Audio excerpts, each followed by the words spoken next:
Hello everyone, నాకైతే 1 week Christmas holidays వచ్చాయి. ఈ హాలిడేస్లో ఎక్కడికి వెళ్ళాలో చూడండి ఫ్రెండ్స్. ఈరోజైతే నేను మా చిన్నాటోళ్ళ ఇంటికి వెళ్ళాను.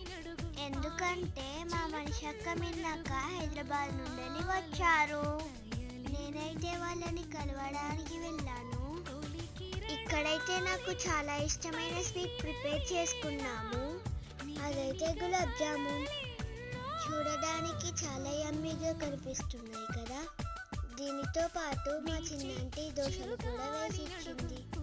మేమైతే డిన్నర్ అక్కడనే చేసి వచ్చాము. నేను హాలిడేస్లలో ఏం చేశానో నెక్స్ట్ వీడియోలో అప్లోడ్ చేస్తాను. Bye friends.